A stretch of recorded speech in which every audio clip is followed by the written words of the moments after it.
Welcome everyone to a new episode of Reminiscing Bollywood Classics. Last week, while I was deciding which film to discuss next, I realized that I have not covered any historical films on my podcast.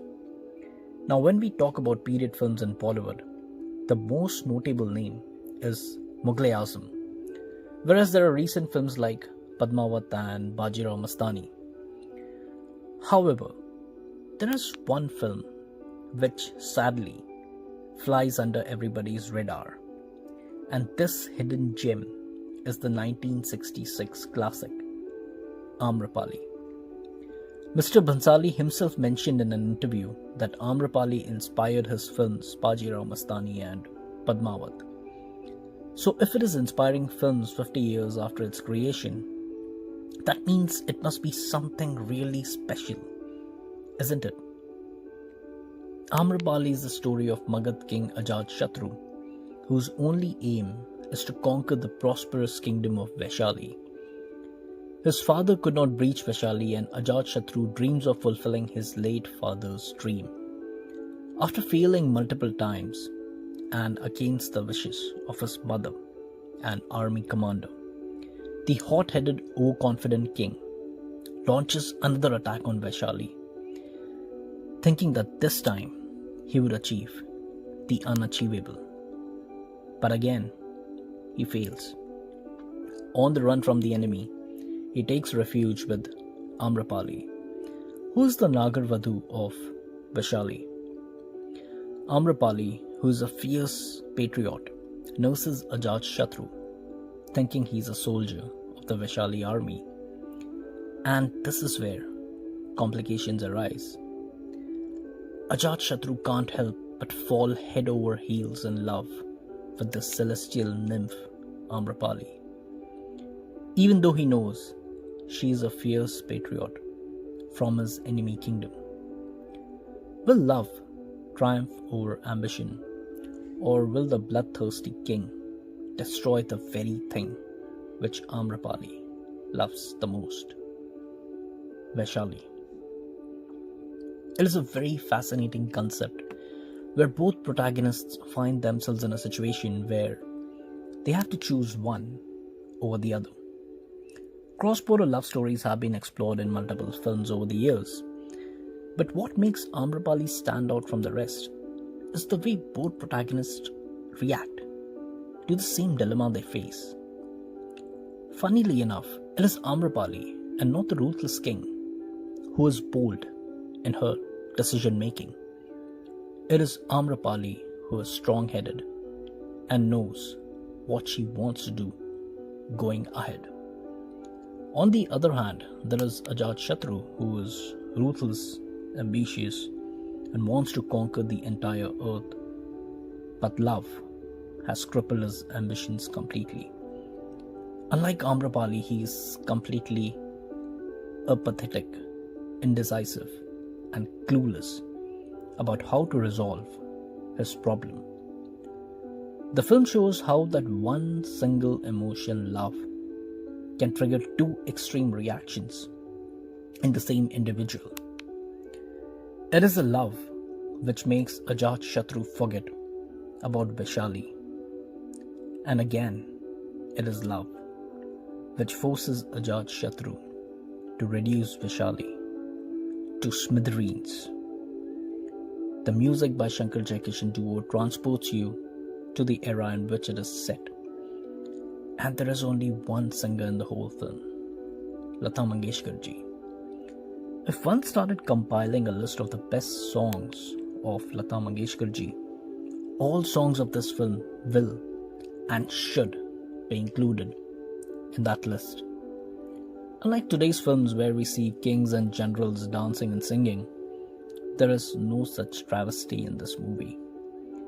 It is only Amrapali who sings, and who better than Lataji to do justice to Amrapali's voice. Jao re jogi, neele gagan ki chhaon mein, tumhe yaad karte karte are all mesmerizing tracks. But my personal favorite is Tadap Ye Din Raat Ki. It is one of the most sensuous songs you will ever listen to. You'll just hit the replay button again and again, as I did once. You hear this absolute gem. The costumes of this film are splendid, and kudos to Mrs. Bhanu Athaiya for getting the costumes spot on. She visited the heritage sites of Ajanta and Ellora caves for inspiration, and till today no period film or series has been able to trump the costume design of Amrapali.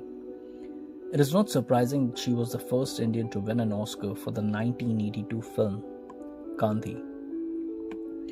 The casting of this film is perfect, and I think Mr. Sunil Dutt suits the character of the ruthless king Ajat-Shatru.